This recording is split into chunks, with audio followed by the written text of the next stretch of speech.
Hi guys, ఇండియాలోనే highest remuneration తీసుకుంటున్న top 10 heroes వీళ్ళే. ఫస్ట్ ప్లేస్లో ఎవరున్నారో తెలుసుకోవాలనుకుంటే వీడియోని స్కిప్ చేయకుండా లాస్ట్ వరకు చూడండి. అలాగే నేను చెప్పబోయే హీరోస్ లిస్ట్లో మీ ఫేవరెట్ హీరో ఉంటే మాత్రం ప్లీజ్ కామెంట్ బాక్స్లో కామెంట్ చేయడం మర్చిపోకండి. ఇక లేట్ చేయకుండా వీడియోని స్టార్ట్ చేసేద్దాం. మామూలుగా సినిమా ఇండస్ట్రీలో సెలబ్రిటీలు ఒక సినిమా లేదా 2 సినిమాలు హిట్ అయ్యాయంటే వెంటనే రెమ్యునరేషన్ అమాంతంగా పెంచేస్తూ ఉంటారు. ప్రస్తుతం రోజుల్లో దాదాపుగా 50 నుంచి 60 కోట్లకు పైగా రెమ్యునరేషన్ అందుకుంటున్న హీరోలు కూడా ఉన్నారు. ఒక తెలుగు హీరోలు మాత్రమే కాకుండా బాలీవుడ్, కోలీవుడ్ హీరోలు కూడా ఈ లిస్టులో ఉన్నారు. ఇకపోతే మొన్నటి వరకు భారతీయ చిత్ర పరిశ్రమ అంటే హిందీ చిత్ర పరిశ్రమ అనుకునేవారు అందరూ. కానీ ఇప్పుడు సీన్ మారింది. కానీ హిందీ స్టార్లు మాత్రం తమే గొప్పవాళ్ళు అనుకునే జబ్బు మాత్రం మారలేదు. భారతదేశంలో హిందీ మాట్లాడే ప్రేక్షకులు అత్యధికంగా ఉండడంతో హిందీ చిత్ర పరిశ్రమ ప్రధాన చిత్ర పరిశ్రమగా వెళ్ళింది. బాలీవుడ్ స్టార్ హీరో షారుఖ్ ఖాన్ ఆయన ఒక్కొక్క సినిమాకు దాదాపు 150 కోట్ల నుంచి 250 కోట్ల వరకు పారితోషికం అందుకున్నారు. ఇక రెండో స్థానంలో సూపర్ స్టార్ రజనీకాంత్ ఉన్నారు. ఆయన 150 కోట్ల నుంచి 210 కోట్ల వరకు తీసుకున్నారు. ఇక మూడో స్థానంలో తలప్తి విజయ్ 130 కోట్ల నుంచి 200 కోట్ల వరకు అందుకుంటున్నారు.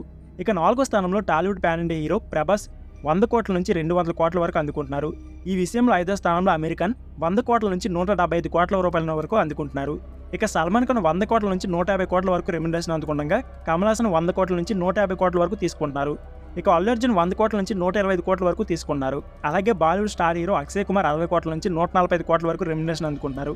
అలాగే అజిత్ కుమార్ 105 నుంచి RRR తర్వాత 100 కోట్లు అందుకుంటున్న స్టార్లో రామ్ చరణ్ మరియు ఎన్టీఆర్ పేర్లు ప్రముఖంగా వినిపిస్తున్నాయి. సో ఫ్రెండ్స్, ఇది వీడియో. ఈ వీడియో నచ్చితే ప్లీజ్ లైక్ చేయండి, సబ్స్క్రైబ్ చేయండి. Thank you for watching.